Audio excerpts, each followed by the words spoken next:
Now, how do you top what Steve Bannon said about the end of our economy in 6 weeks?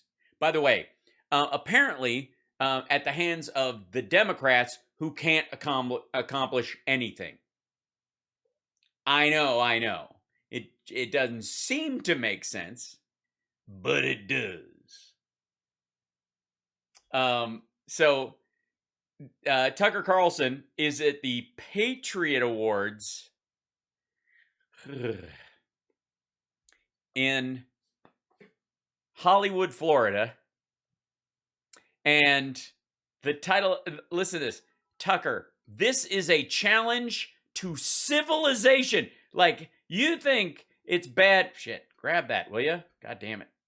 Just take the text. There we go.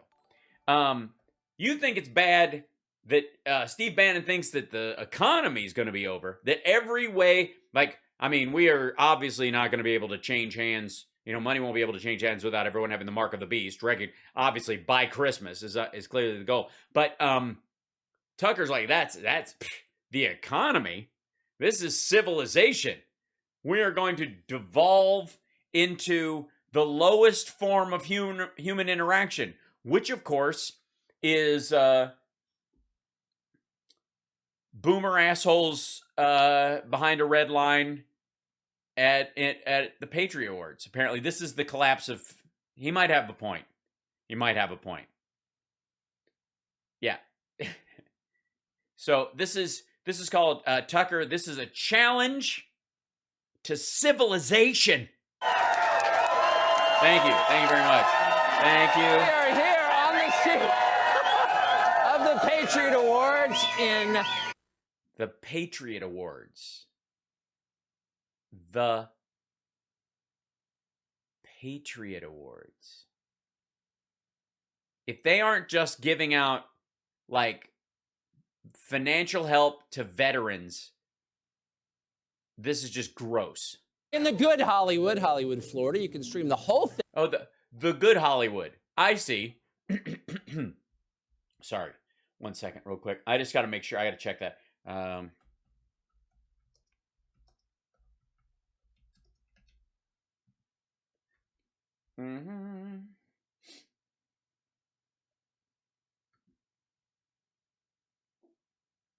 Yeah, the good Hollywood. Oh, sorry, there you go. The good Hollywood, right, Tucker? Hollywood, Florida. Yeah, that's right. The good Hollywood. This guy, man. Yeah, it's good. All right, it's good. That kind of good. That's the first one that came up. Maybe this. The good Hollywood. Man found dead inside car parked outside CVS in Hollywood. Not the bad Hollywood. The good Hollywood. Let's see. Is there another Florida man? Let's see. Oh, now, okay. All right. Now I know why. This makes sense. Now I couldn't figure out why he thinks that's the good Hollywood and the one in California is the bad one. This is why Tucker likes it. Man arrested in fatal shooting of South Florida officer. Yeah, this cop was killed by a guy. Oh, that's nice. Child killer who beat 4-year-old with rock granted parole after decades in prison. There you go. That's Florida. That's the good Hollywood. That's just in case you want to know what the standard is. Just, you know, what you're like, yeah, but what do you mean by the good Hollywood, Tucker? That's what he means. Right after the show, it's on foxnation.com, but we recommend it. But first, yeah, nobody's going, by the way. He's pushing that very hard. I have not done his little insurrection special, which if you'll notice just died on the fucking Vine, but because it's behind a paywall. Evening and welcome to Tucker Carlson tonight. So there's a difference between lying and propaganda, and it's worth knowing what it is. All right, yeah, I think I have a general idea. Lying is what you do all the time. Propaganda is what you get paid to do at Fox News. You're welcome. Propaganda is lying, but not all lying is propaganda. So what's the difference between the two? Here's what ask those folks behind you. They're waiting for every word you say to tell them how to feel about a certain thing, but it's not propaganda. Think about the moments in your own life when you have lied. Most of the time, you do it because you have done something that you're ashamed of and you're hoping nobody's going to find out. Well, no. It's obviously no. Most of the time, it's so that other people won't feel bad. I mean, this is, if you want a distinct difference between me and Tucker Carlson, this would be it. And he just told you his definition because he does a lot of shit that he's embarrassed by and he doesn't want to feel bad. So he lies to cover up his sins. I, however, will often lie lightly, small, but the more frequent ones are the smaller ones so that people don't feel bad. Yeah, I'll be gracious in moments where I am, I've been put out in a circumstance to make sure that people don't feel bad. That would be the primary goal of most of my lies. I would have to admit, when I do lie, that's usually why. No, it's nothing. It's fine. That kind of stuff. It's a lie, but it's a little.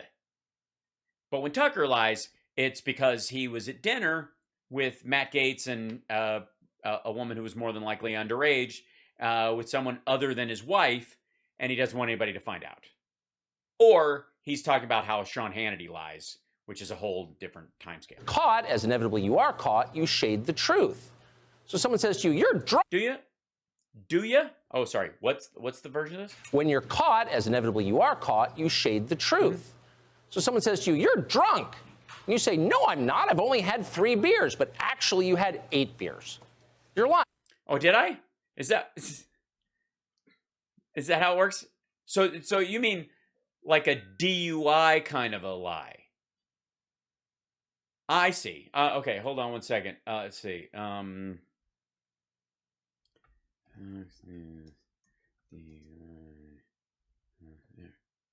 Like, let's see.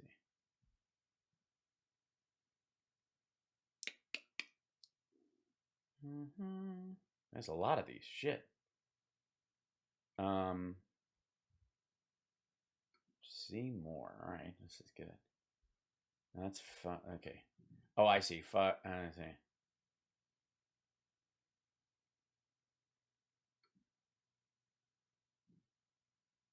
Like this kind of thing. It's like a local Fox anchor, but sure. She probably said I had 3 and she had 8. Sure. Okay. Here we go. That's what lying is.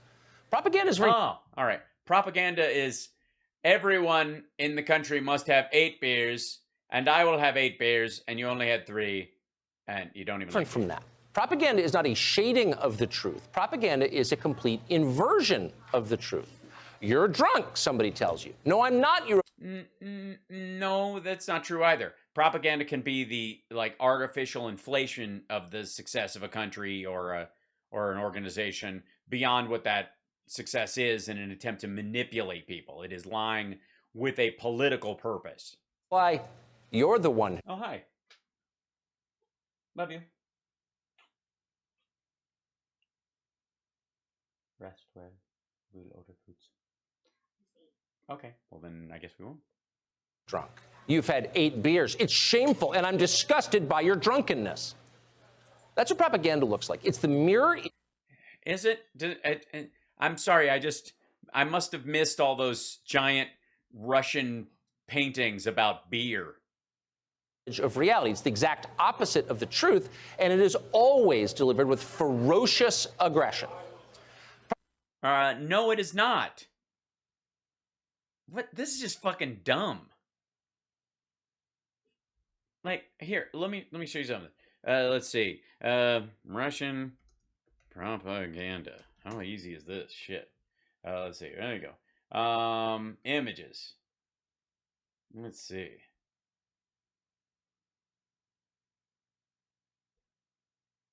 Where's a really good one?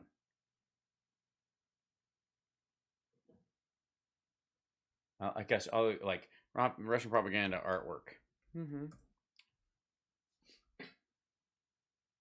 There you go. This isn't particularly violent.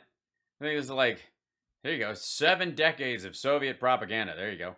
This is a whole article in pictures. That's good. All right. It is violent. You must work with the thing. Celebrating International Women's Day forcefully. Here is the slogan on this poster says, having won the war, the soldier has brought spring to the land. The poster depicts a soldier who has fought in Great Patriotic War, a term used for World War II. Here is a woman making threads for the peoples. The Soviet revolutionary poster depicts an annual exercise parade of Soviet workers and youth, but forcefully and where the beatings will come. Okay. By air to Russia, use the fast air lines which link all of Europe with the Soviet Union's chief cities. Tourism poster. Tourism propaganda is the worst. I must break you. The text on the top left of this poster translates, listen, country, the dream of the people is calling. Today your people rejoice and sing. This is what most propaganda is. I don't even know what the fuck he's talking about with this whole, like, beer analogy. I mean, why don't you just go, Russian beer is only beer in the whole world. Everything else is urine. Only drink it for the people. And show your patriotic duty to have the best be in the... Look how easy it is to be true patriot and nationalist to Russia if you drink our beer. And it tends to bewilder people, to confuse them when they first hear it. It's so completely and obviously untrue. What is this, you think? No, it isn't. Again, this is so dumb. And yet, for that very reason, because it's so ridiculous, so absurd, propaganda tends to be effective. People... I see. That's what it is. So the lies... So I see. So when somebody just lies their ass off enormously right out of the gate, I get it. I see. All right. Sorry. I was looking in the wrong area. Let's see. Let's see. Like, if somebody, I don't know, was on, like, the Forbes list, and they bullshitted about their financial net worth, and for 25 years, Forbes knew full well that they didn't have any money, but that person created, I don't know, a false persona and called in. I'm spitballing. And that person pretended to be someone. Let's just call him, it's not Steve Bannon. John, let's call him Brannon. And Brannon calls in all the time and tells him that this other guy is really rich when it's really him, and he uses that lie to sell books and to eventually run for president. Like that? Like that. Okay, probably that. Like, so it's a big, egregious, obvious lie that's so ridiculous that nobody... I can't really think of a good example, but let me know if do you know anything that's like... I'm trying to think. Who's a good example of just using propaganda? Tucker, do you know anybody who... No? All right. Oh, that guy, right. Good point. That lies that bold have got to be true. Something about the human brain... Yeah, that's what the human brain does. The lie, that's such a big lie, it must be true. Like fair and balanced, for example. That conclusion, and always has. And that's why propaganda has always been a feature of society, especially now. It's why we're now swimming in propaganda. January... So yes, that's right, it is. It's never been worse than this. Nazi Germany, Soviet Russia, current Chinese propaganda, this CGTN, no, not that. It's nonsense. Next was an armed insurrection, they screamed. Yeah, that's not propaganda. That's a description. Russia is the real threat. The 2020 election was perfectly fair. Oh, sorry. Russia is the real threat? What? They screamed. Russia is the real threat. The 2020... Russia is a real threat. Election was perfectly fair. COVID is more dangerous than opioids. No, really, it is. It's all true. We can give you countless... It is. Because taking fentanyl is not contagious. You can't walk through the same air someone who just did fentanyl did and catch it an hour later. Examples of this in action, and you would recognize every one of them. But here's... Well, no, because none of those qualify as actual examples. Those are just assertions that you're making as propaganda, that your ideas that are contrary to reality are genuine. For example, the much has been made of the story that the number of opioid deaths crested over 100,000 during the last, for 12 months, April to April, 20 to 21, and that happened for the first time. And his assertion was that COVID is more dangerous than opioids. Was that the one? Hold on. Insurrection, they screamed. Russia is the real threat. The 2020 election was perfectly fair. COVID is more dangerous than opioids. No, really, it is. COVID is more dangerous than opioids. We hit 100,000 deaths with opioids for the first time. We have lost 770,000 Americans from COVID. And again, intravenous or sniffable drugs are not contagious unless, of course, you touch the toilet handles at Fox News. True. We can give you countless examples of this in action, and you would recognize every one of them. But here's... Except not as propaganda, just as you being full of shit. From today's headlines. Kyle Rittenhouse is a white supremacist. Now, you're hearing that claim constantly from media figures and from politicians. Am I? Am I? Factual matter, in case anybody cares, that is a lie. There's no evidence whatsoever that... Well, don't put a picture of him up. Put a headline up where, I mean, obviously if so many people are doing it, you should be able to find one. Rittenhouse is a white supremacist, whatever that term is supposed to mean.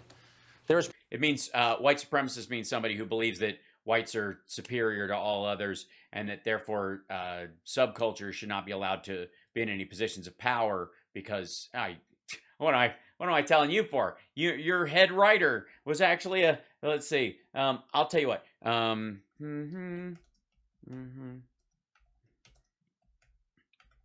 If you look up, I'm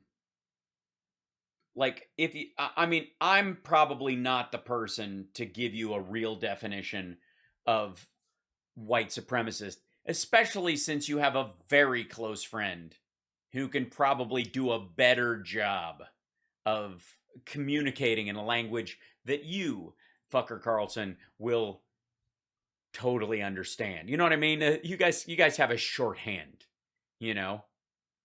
He's not, and when you ask him, he won't be afraid to use certain words that I find repugnant, even when describing things in a third person narrative. Words I would refuse to use because I won't let them come out of my mouth. He doesn't have that problem. So you should probably, what was his name again? Let's say this week, Blake Neff, that guy.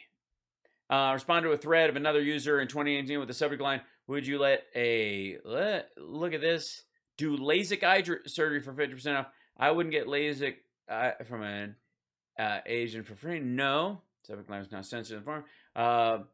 Black dudes staying inside playing Call of Duty is probably one of the biggest factors keeping crime down. And yeah. So I think you probably can find somebody that can explain it to you, Tucker, better than I could. But Blake Neff, that would be the guy. He used to be your head writer. And yeah, let's see. Remember, at the source for Fox News CEO Suzanne Scott, President Jay Wallace condemned horrific racist, misogynistic, and homophobic behavior. Well, that might be a good definition for you to just use in general. I think this qualifies under white supremacy. There you go. Now, it's not just white supremacy. Obviously, any racially supremacist group would use horrific, racist, misogynistic, and homophobic behavior in general. But, if you're going for purity, which I think you are, perhaps you can ask Blake that. That'd be good. Obviously, no racial angle at all to this story. None. Of the 4 people directly involved in the Kyle Rittenhouse shootings, all 4 of them were white. Which is, by the way, why he's talking about this story and not Ahmaud Arbery or any of the other stories. Like Kyle Rittenhouse, but if you're an honest person, you would have to concede that racism had nothing to do with what he did. How could it? Why would a white supremacist? Well, I don't think it does, but one of the reasons why people could think that, fucker, is that oftentimes white supremacists will kill white people who are allies of people of color, or allies of suffrage groups, or allies of gay people, for example. They'll kill those people, even though they are white, for being race traitors, I think is the current phrase. So that's why. Is it the case in this one? Nah, probably not. It's clear that it isn't. However, that's how it could be possible, and pretending otherwise is just dumb. That would be, sorry, wait, it's not just dumb. It's a certain kind of a lie that's meant to provoke a political response. There's a word for it. Yeah, I'll think about it. People. It doesn't even make sense. But that has not stopped them from telling you the opposite or even slowed them down. Here's Joe Biden, just 2 days after the shootings in Kenosha, writing the first... Two days after the shooting, okay. After what turned out to be a long propaganda campaign. He has espoused some views. He's part of a youth police group. He was holding a long gun. He was out and about. Nobody restrained him. What are your concerns about the involvement of others, perhaps he, but others who are white militia people stirring this trouble? Others, perhaps he, but others stirring this. What are your concerns about others stirring this? Perhaps he, but others stirring this. This was the question. Let's see what the answer's like. I'm very concerned about it. You saw what got me involved in this race, and I hadn't planned on running in the first place, was what happened in Charlottesville. The same kind of appeal to, these guys don't use a dog whistle, they use a bullhorn. And there's a 17-year-old young man. I don't know anything about him. All I know is that there's some reporting about a connection to a militia in Illinois. So really, you should save that. Right.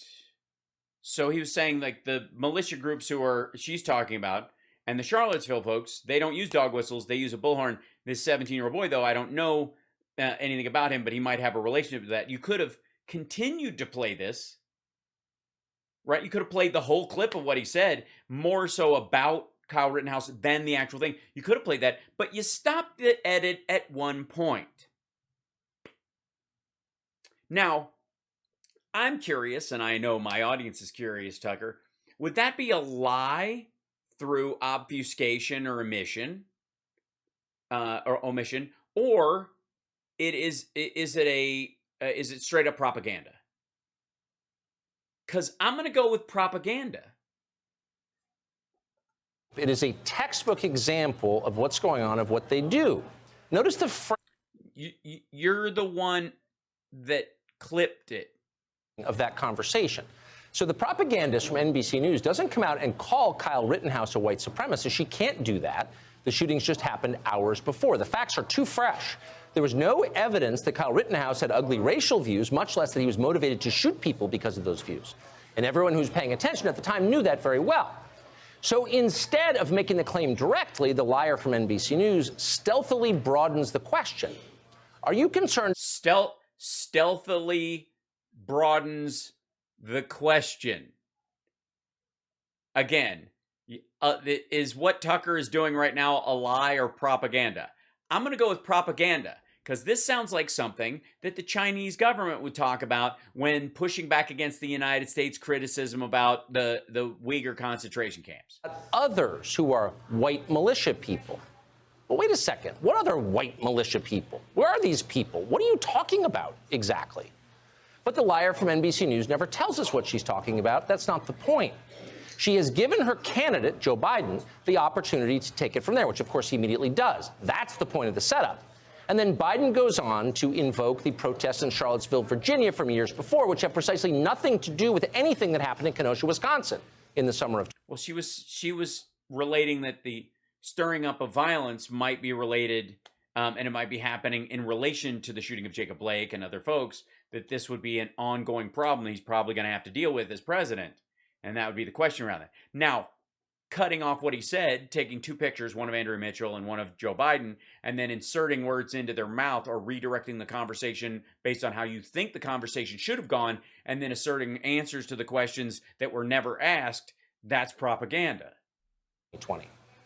But they didn't need to be connected factually. The point was obvious. Everyone watching understood the point. The point was Kyle Rittenhouse is a dangerous racist. And by the way, anyone who would defend Kyle Rittenhouse, probably a dangerous racist too. Maybe one of those white militia people.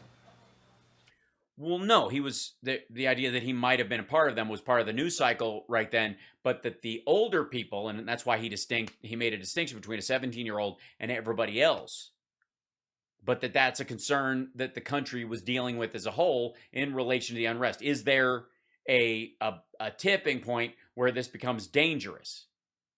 Now, I recognize you have to be an adult to have this conversation, and Tucker isn't one. But there we go. Yeah, that works. It works by indirection and stealth and dishonesty. Indirection, stealth, and dishonesty.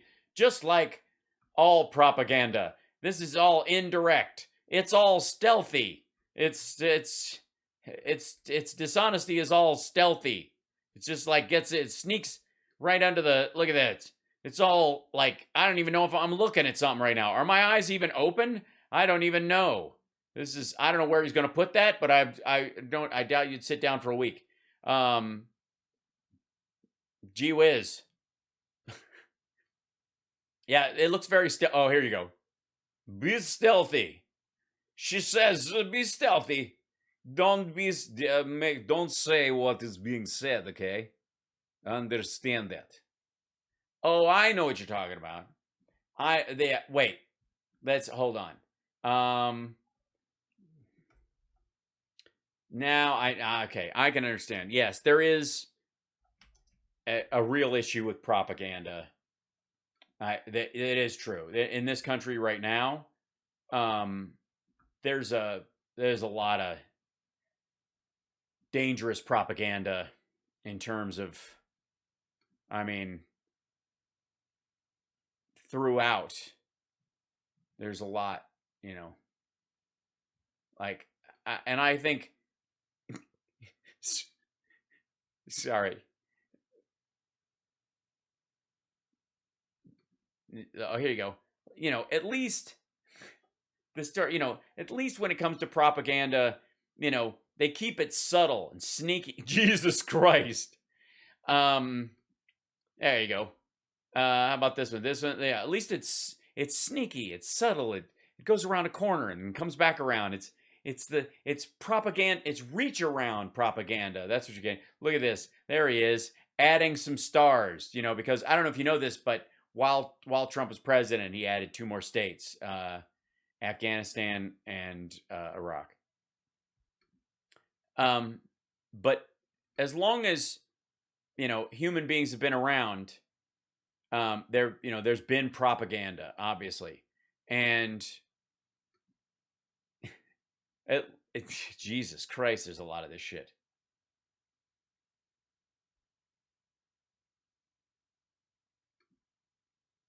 Good Lord.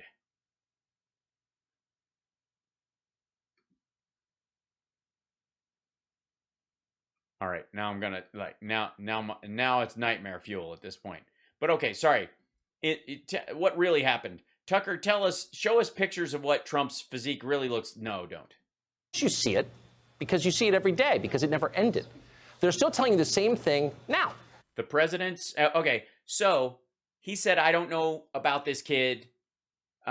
He's 17 or something. But one of the reasons I got in this race because of Charlotte and what was going on there. And that seemed to be what she was talking about thematically. And this is what he writes. The president smeared Rittenhouse as a racist. Now, just from our little lesson today on lies versus propaganda, I know what you're thinking. Both. But this would particularly be propaganda. That's what this would be. Because they never stopped repeating that lie, a lot of people now assume that it must be true. Kyle Rittenhouse, he's a white supremacist, right? Many people think that. Why wouldn't they? Sorry, do you have a bunch of a bunch of clips where Trump, is defending him and Biden's saying he's a white supremacist, and you just kind of intercut it like a jump cut? So why have they been doing this for 15 months? Well, now it's obvious. If Kyle Rittenhouse wasn't actually what he was, which was a 17-year-old lifeguard who came to Kenosha to clean Antifa graffiti off the walls of school, if he was something else entirely, if he was an armed bigot, a member of some kind of white supremacist militia, then the trial looks very, very different. If that's true, then this trial is no longer about the principle of self-defense. It's no longer about whether Kyle Rittenhouse's rifle was legal under Wisconsin law. No. It's about something much bigger than that. If their lies are true, it means this trial is about whether black people can continue to live in the United States without being in fear of being murdered by white supremacist militiamen like Kyle Rittenhouse. And by the way, after much repetition, at this point, many Americans believe that's exactly what the trial is about. And they believe it because they keep hearing it on MSNBC. There are only so many acceptable losses that white supremacy is willing to accept. So if Derek Chauvin is going to jail, you had best believe that Ahmaud Arbery's murderers, people like Kyle Rittenhouse, are going to be defended with all that this culture has, because they have to make sure that the message is sent that white men will continue to control these systems and that the rest of us should be living in fear. If Kyle Rittenhouse is a... Well, I think that settles it. I think that's all I've heard on MC. I mean, obviously, he's got Maddow clips lined up, probably their whole day, not just the Saturday morning shows and one clip, but that's all I've been hearing. Quote, the rest of us should... By the way, excellent choice of photos, whoever they hired at Fiverr for the judge's photo.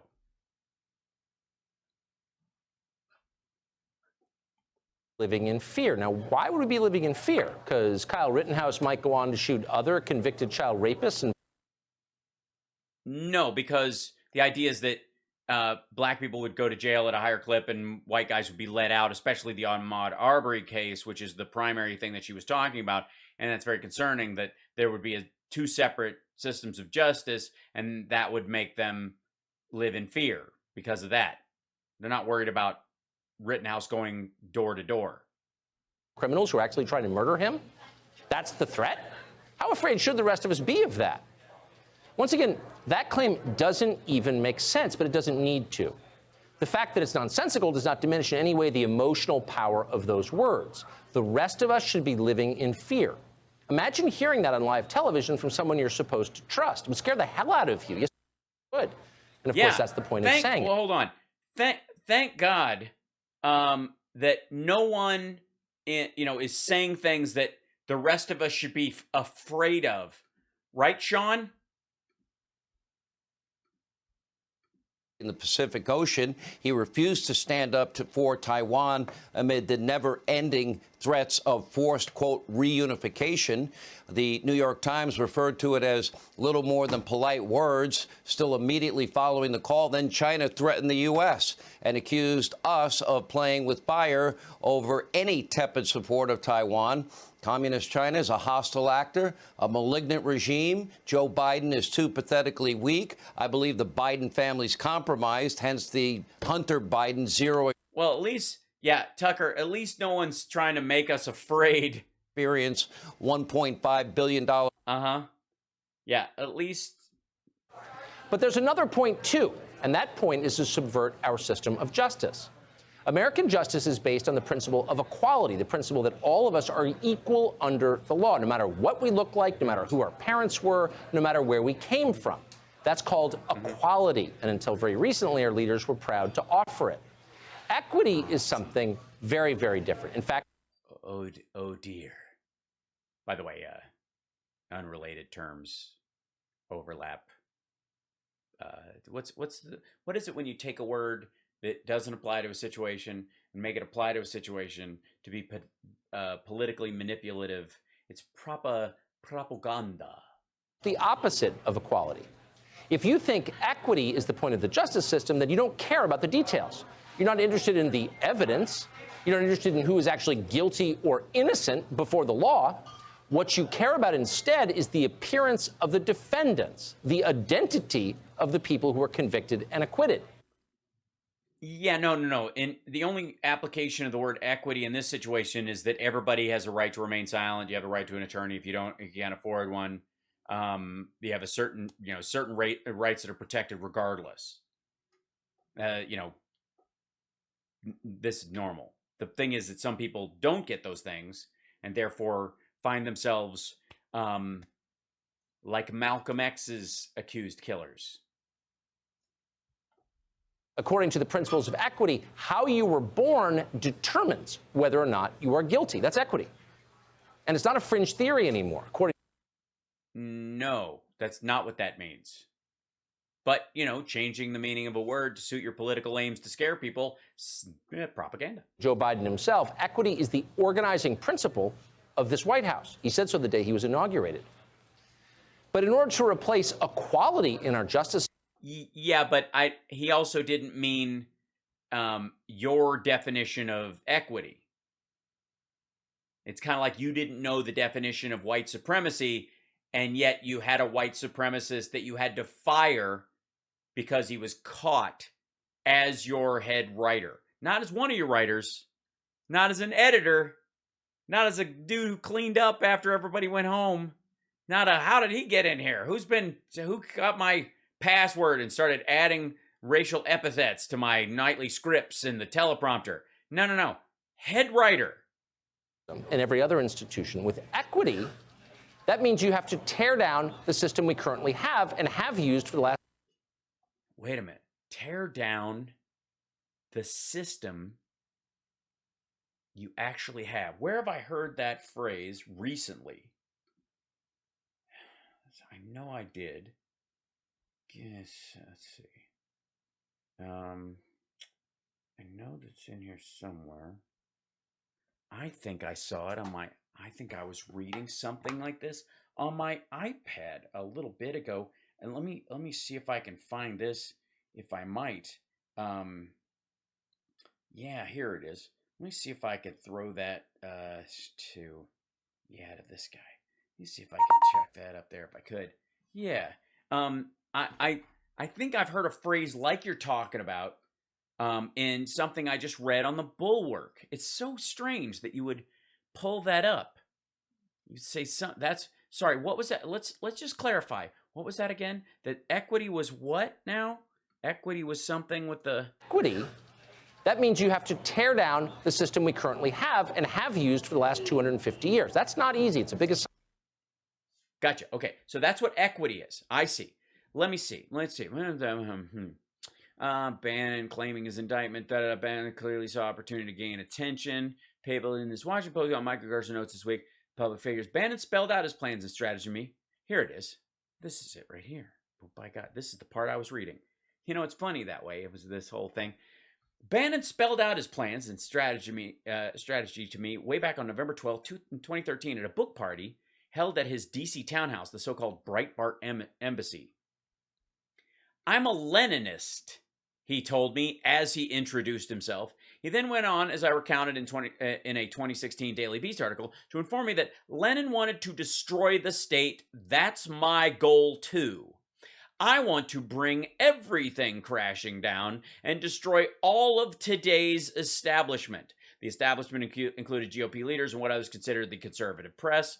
National Review, Weekly Standard were, in Bannon's eyes, left-wing magazines. And in my article with the prediction, sadly, has proven correct. I wrote that Bannon would succeed. I wrote that should Bannon succeed, there would be a hostile takeover of the GOP. In an attempt to create his revolutionary movement for a kind of populist nationalism, Bannon took his ideas from both left and right.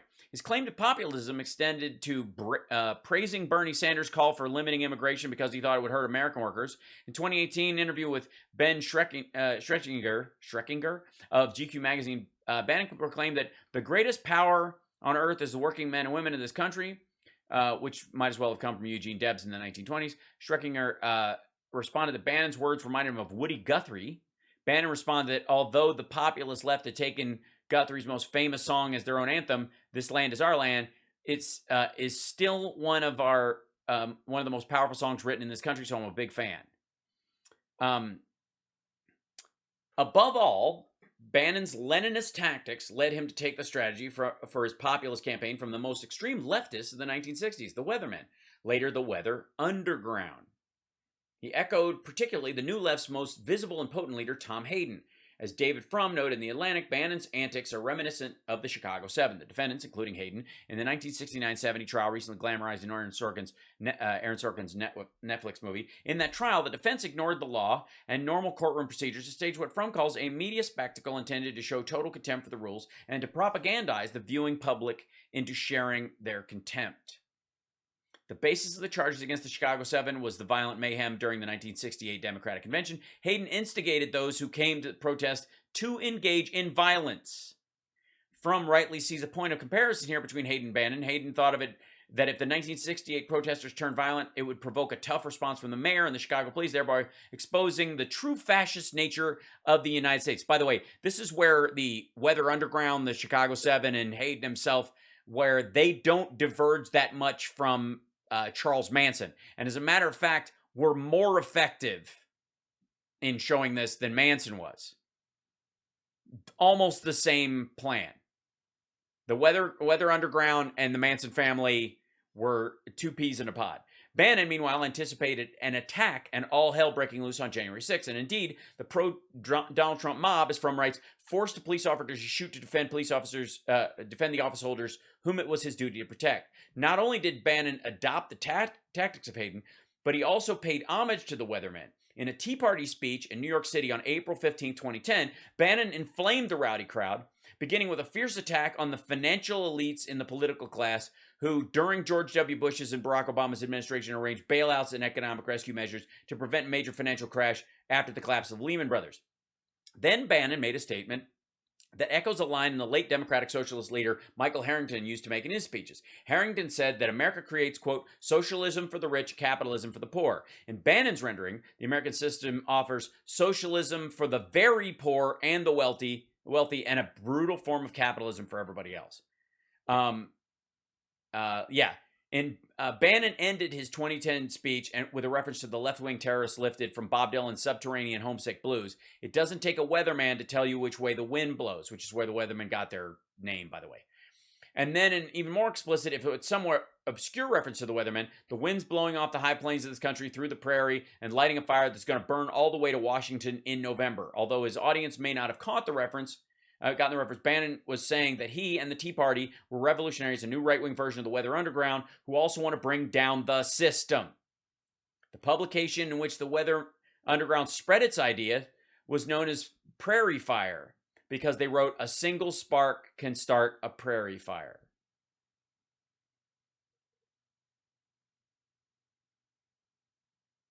Bannon most likely agrees with the Weatherman's Leninist strategy as delineated on page 143 of Prairie Fire. A movement has no right to exist if it doesn't fight. By the way, this is where both sides are using the phrase fight all the fucking time and why it's dumb. The system needs to be overthrown. The revolutionary movements must be contending for power, planning how to contend for power, or recovering from setbacks in contending for power. Certainly, every movement must learn to fight correctly, sometimes retreating, sometimes advancing, but fighting the enemy must be its reason for being. We build a fighting movement.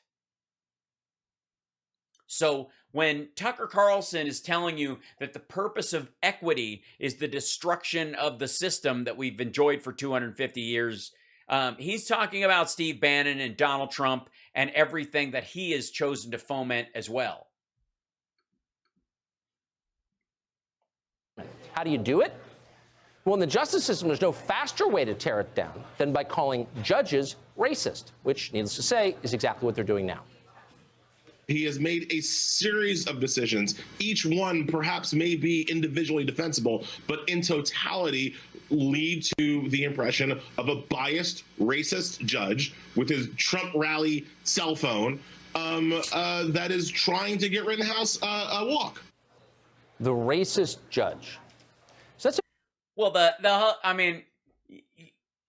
Tucker, you'd have a little bit of a pushback and say he's just a patriot and he's probably a Trump voter, but not necessarily. How could you say he's a racist? And then the whole like Asian food might be stuck in the ports in the harbor bullshit. The comments about black jurors. very heavy thing to say about anyone, and particularly a sitting judge in the middle of a murder trial. So the question is the judge actually a racist? And the answer, as you know by now, is that no, there's no evidence of that at all. And the man who just claimed the judge was racist. No evidence of that. Is even the soft-pedaled racism that he has clearly displayed, his weird discomfort with other cultures, that is clearly a thread in who he is and would be inconsequential if he wasn't a fucking judge. Knows there's no evidence of it. The man who just claimed it, by the way, went to Harvard Law School. He's not stupid. He knows what the facts are. He just doesn't care what. Okay. Just, can we put a pin in, if you've gone to Harvard Law, Tucker thinks you're smart, just in case we run across somebody else who Tucker has thought is not smart. Facts are. Yeah. Whatever it takes. So this way of looking at the world, intentionally denying reality for the sake of a desired outcome, is often called postmodernism. But that's not quite right. In fact, this is pre-modern. This is an instinct older than civilization itself, and in fact, well, no. Pre-modern would be, seeking but not yet having definitions. Modernism, or the root of the Enlightenment, is using reason to determine your definition of things. Postmodernism is the destruction of definitions. It's why it actually is the kind of thought form it is. See, pre-modern, they were looking for that. What he means is this is a religious idea, and also that he's a fucking moron. To civilization itself. This is the kind of thinking that leads to tribalism. Tribalism is the belief that my team is always right and your team is barely human. Tribalism. And for that record, thanks for watching Fox News. Tune into Fox Nation, where I'm going to have a 3-day documentary on defending the January 6th insurrection is no big fucking deal. And something we should probably even think about having, like, every January 4th. Just stage our own shitstorm. Been around for as long as people have been around. It's never gone away. It just lurks beneath the surface of societies, all societies. One of the main goals of any civilization is to suppress tribalism so that we can live together without killing one another. He says at the Patriot Awards in Hollywood, Florida, which he says is the good Hollywood, and there's a bad Hollywood. Thanks, Chong Cha. We see that. Don't, just knock it off, or I'll have to block you. We saw it. Yeah, we see it. Doesn't apply. You get one warning. Bye. All right. You should be concerned when it reemerges in public, and boy, has it. Watch this. This Kyle Rittenhouse trial. It reminded a lot of people of something, I just can't remember what it was. Oh, the Brett Kavanaugh hearings, in which Brett Kavanaugh, who had been accused by a high school friend of committing sexual abuse of her, cried his way through the hearings to make him a permanent member and Associate Justice of the United States Supreme Court. And his tears turned out to be more powerful than the tears of Christine Blasey Ford, which were the tears of an alleged victim. But in America, there's a thing about both white vigilantism and white tears, particularly male white tears. So that is a... Yeah, Joy, please don't post shit like that. There's a version of, there are good versions of messages, there are bad versions of messages, and there are people who shit the bed when making a point like that. It's just not good. Helps no one. And also, since when are we in a position where men crying is now a standard by which we judge guilt or innocence? And all you do when you make a video like that is give Tucker Carlson something to display, which has fucking nothing to do with any of the arguments around the Rittenhouse trial. Employed MSNBC anchor, another Harvard graduate, not an employee of Radio Rwanda. And that... What? Hold on. The fuck? MSNBC anchor, another Harvard graduate, not an employee of Radio Rwanda. And that person is telling us what she really thinks in a TikTok. Radio Rwanda? The fuck are you talking about? Well, of course that's why you don't think the judge is racist. Because his whole Asian food not being stuck on the boats coming into the docks bullshit, honestly, by comparison, is soft level it is like a flat joke compared to that shit. Radio Rwanda? Get fucked. What are you talking about? Jesus Christ. Now I know why you were okay with letting your head writer go, because you didn't need him. Video. White tears. She mocks the very idea. People that evil can't cry. They don't have human emotions because they're not really human. You don't have to care about them. They don't qualify for your compassion. You can laugh as they weep and feel good about it. Well, I don't think that was the point. I don't think she was saying you can laugh as they weep. I was thinking she was questioning whether or not they're genuine, and the fact that they don't have to be as performed at a quality that's convincing to even be effective. You hear the word dehumanize. What does it mean? That's what it looks like.